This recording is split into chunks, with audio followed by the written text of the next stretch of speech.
है कि जी what is the data analytics ecosystem. ये बहुत बड़ा एक क्वेश्चन है और मैंने जितना एक्सपीरियंस मेरा है ओवर द लास्ट 20 इयर्स, इस इकोसिस्टम में एक तो चेंज भी बहुत आई है और इस इकोसिस्टम की क्लैरिटी लोगों को नहीं है।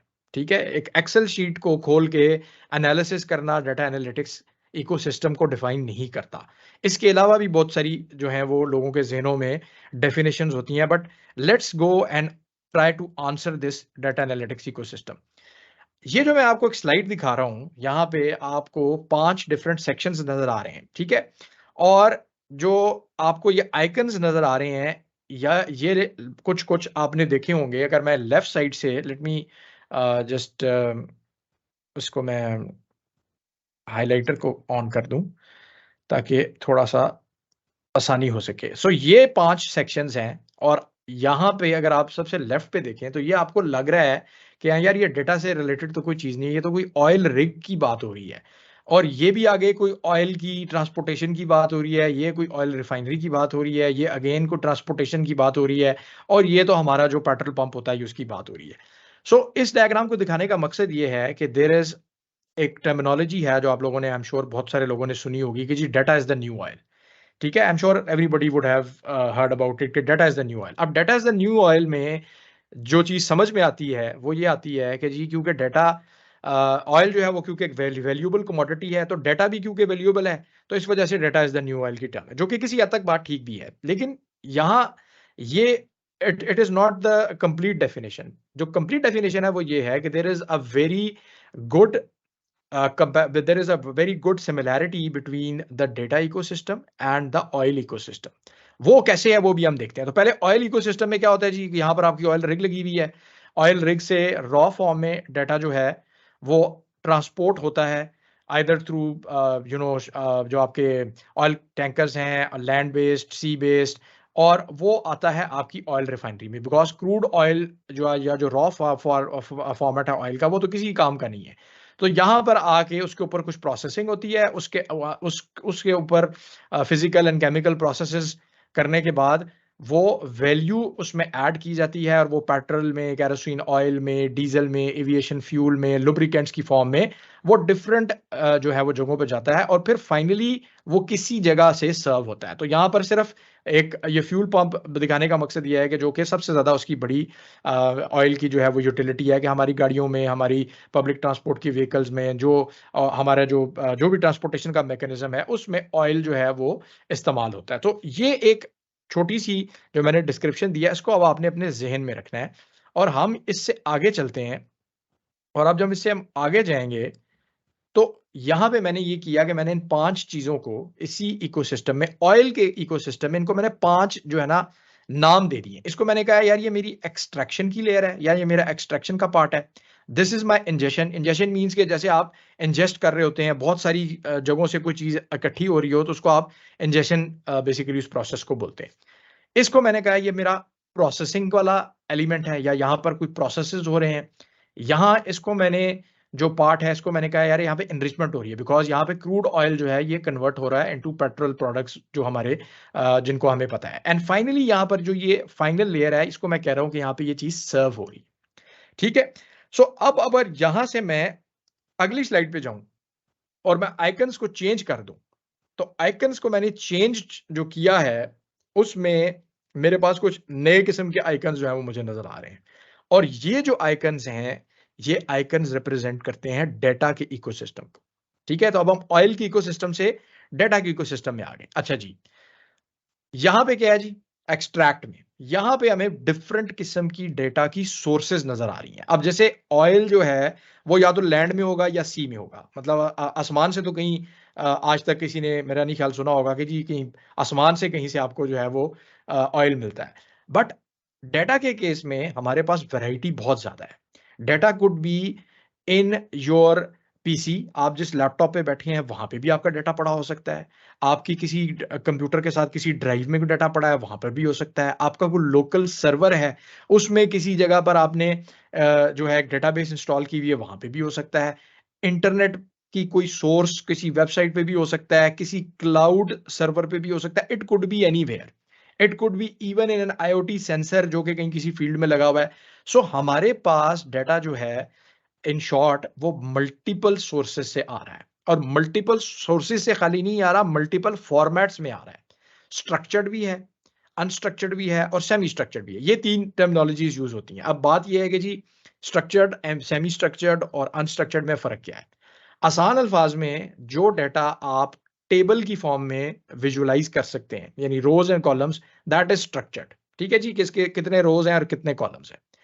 That is structured. Semi structured is कि जिसमें कोई एक स्ट्रक्चर एग्जिस्ट करता है, but it is not like a row and a column, बट उसको रो एंड कॉलम की फॉर्म में लेकर आ सकते हैं हम। ठीक है जी? ये होता है सेमी स्ट्रक्चर्ड।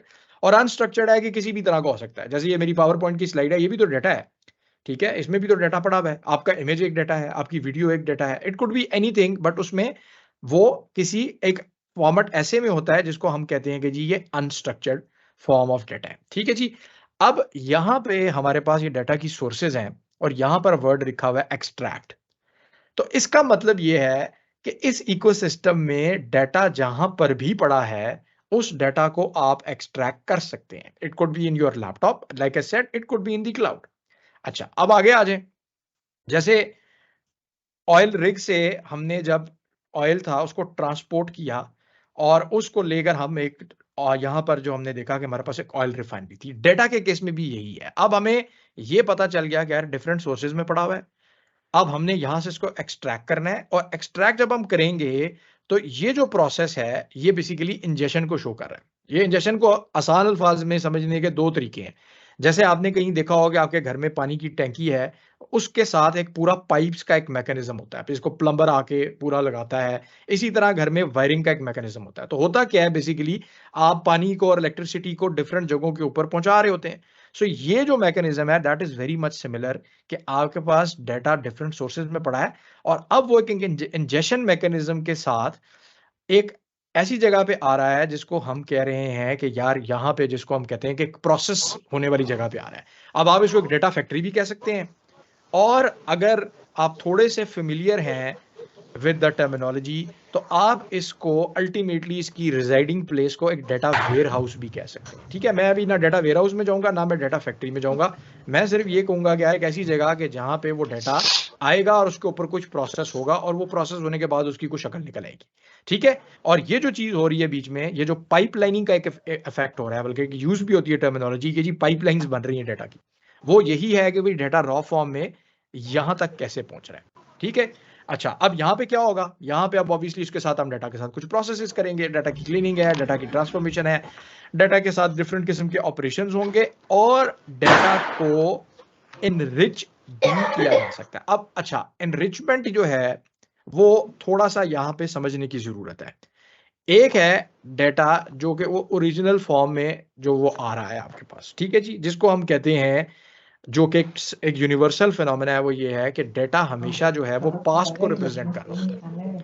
अभी मैंने जो 10-1 मिनट आपसे बात की है, ये सारा डेटा वो था जो कि अब पास्ट का हिस्सा बन चुका है। कोई बंदा ये नहीं बता सकता कि हाँ यार 10:20 के ऊपर मैंने क्या बात करनी है। ठीक है? Nobody knows. मुझे खुद भी नहीं पता कि मैंने 10:20 पे क्या बात करनी है। तो मैं फ्यूचर के बारे में कुछ नहीं बता सकता, but based upon my past knowledge आप किसी हद तक ये प्रिडिक्ट कर सकते हैं कि हाँ यार, ये एक वेबिनार में हम बैठे हैं जिसमें पावर बीआई की बात हो रही है, तो मोस्ट लाइकली ये 10:20 पे कोई पावर बीआई से रिलेटेड ही बात हो रही होगी। ये कोई जो है हमें कोई स्पोर्ट्स की न्यूज़ तो नहीं दे रहे होंगे यहाँ पे। ये तो मतलब एक सेंस बन रही है ना कि मैं और आप यहाँ पे बैठे हैं, या कोई पॉलिटिक्स की बात तो मैं नहीं कर रहा हूँ। सो जहां पर हम ऐसी एनरिचमेंट ऐड करते हैं, वहां पे हमने वर्ड सुने होंगे artificial intelligence, machine learning, data science.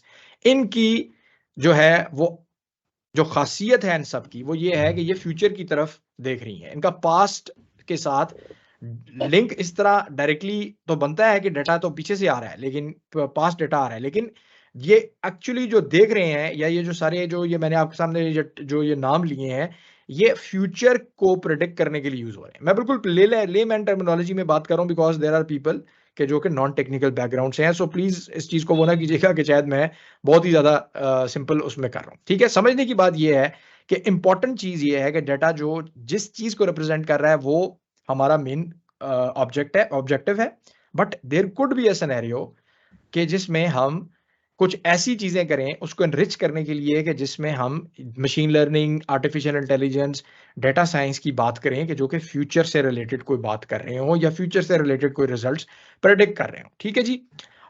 Finally क्या होगा, जिस तरह के ऑयल जो था वो जाके फ्यूल पंप के थ्रू आपकी गाड़ी में या आपकी ट्रांसपोर्ट व्हीकल में चला गया, यहां पर भी क्या होगा, यहां पर भी आपका डेटा जो है इसने कुछ सर्विस देनी है। ये सारी कहानी जो की जा रही है ये कोई किसी मकसद के लिए की जा रही है ना, वो सर्विस क्या है? सर्विस ये है कि आप उस डेटा के अंदर से कुछ इनसाइट्स निकाल रहे हैं, आप उन इनसाइट्स की बेसिस के ऊपर को डिसीजन ले रहे हैं। That is the ultimate goal कि भाई डेटा की बेसिस के ऊपर मैंने इनसाइट्स निकालनी है, मैंने उन इनसाइट्स की बेसिस के ऊपर डिसीजन लेना है।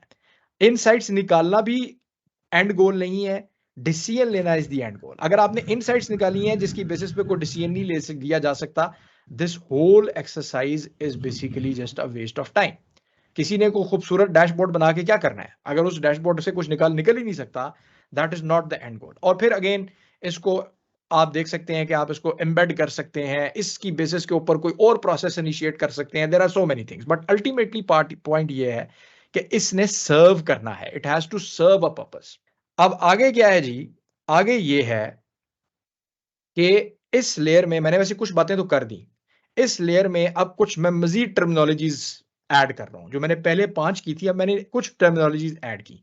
ये जो पूरा प्रोसेस है, ये जो एक्सट्रैक्शन, इंजेशन और जो प्रोसेस जो जिसको यहाँ पे लिखा हुआ है या जो प्रोसेसिंग जो यहाँ पे हो रहा है, इसके लिए एक टर्मिनोलॉजी यूज होती है इंडस्ट्री में बहुत कॉमन। 2 टर्मिनोलॉजीज यूज होती हैं, extraction, transformation and loading, ETL या ELT।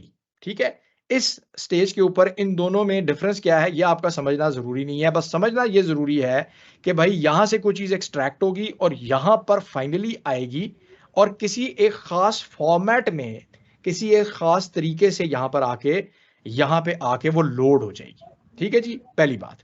दूसरी बात ये है, ये बात जो मैंने एनरिचमेंट की ये आपके पास डिफरेंट मैंने वर्ड यूज किए हैं, ये वही आपको नजर आ रहे हैं। ये जो बात हुई है जो आखिरी वाली पे, this is called business intelligence. किसी का माइक ऑन है, काइंडली अनम्यूट उसको म्यूट कर लें प्लीज, अगर क्वेश्चन नहीं करना तो। ठीक है जी। तो यहां पे जो टर्मिनोलॉजी यूज हो रही है इसको कहा जाता है बिजनेस इंटेलिजेंस। बिजनेस इंटेलिजेंस क्या चीज है कि बिजनेस जो आपका है, बिजनेस मींस के जो प्रॉब्लम आप सॉल्व कर रहे हैं उसमें डिसीजन मेकिंग कैसे करनी है। सो बिजनेस इंटेलिजेंस इज बेसिकली कि आपने उस प्रॉब्लम को सॉल्व करना है और उसकी बेसिस पे एक डिसीजन लेना है। ठीक है, मैं इसके ऊपर थोड़ी देर में दोबारा आऊंगा, और क्वेश्चन भी था एक, बट आई एम नॉट, ये नहीं कि मैं उसको टरखा रहा हूं, मैं आऊंगा उसके ऊपर थोड़ी देर में। ठीक है जी। अच्छा, अब ये सारा जो इकोसिस्टम था इसको हमने रिलेट किया किसी तरीके से ऑयल के इकोसिस्टम के साथ। ये हमारा पहला मकसद था समझने के लिए। अब ऑयल के इकोसिस्टम में एक चीज जो एग्जिस्ट नहीं करती और डाटा के इकोसिस्टम में एग्जिस्ट करती है, वो है ये 2 लेयर्स, डाटा गवर्नेंस और सिक्योरिटी। डाटा गवर्नेंस क्या करता है? डाटा गवर्नेंस ये करता है कि ये सारा जो निजाम चल रहा है ये किसी किसी कोई किसी पॉलिसी के तहत चल रहा होगा ना। ये तो नहीं है कि किसी का दिल किया, जिधर दिल जहां से मर्जी एक्सट्रैक्ट किया, जो मर्जी प्रोसेस किया, जो मर्जी दिखा दिया। So there are certain guidelines जो कि इस सारे प्रोसेस को जो है ना ओवरलुक कर रही है। इसको कहा जाता है data governance. And obviously security is a very important aspect, because ये डाटा बहुत सेंसिटिव भी हो सकता है, सेंसिटिव सेंसिटिव नहीं भी हो सकता। बट इस चीज में किसको ये चीज ऑथराइज्ड है, और अगर वो ऑथराइज्ड भी है तो क्या वो वाकई वो है, यानी ऑथराइजेशन एंड ऑथेंटिकेशन, कि क्या वो जो जो भी उसको सिस्टम को एक्सेस कर रहा है क्या वो ऑथराइज्ड है, और अगर वो ऑथराइज्ड है तो क्या उसको हम ऑथेंटिकेट कर सकते हैं कि हाँ यार ये वही बंदा है जिसको हमने ऑथराइजेशन दी थी। ये लेयर भी एक साथ साथ इसमें चल रही है। ठीक है जी। सो ये अगर आपको सारी कहानी समझ में आ गई तो बिल्कुल लेमैन टर्म्स में, तो आपको डाटा के इकोसिस्टम की समझ आ गई।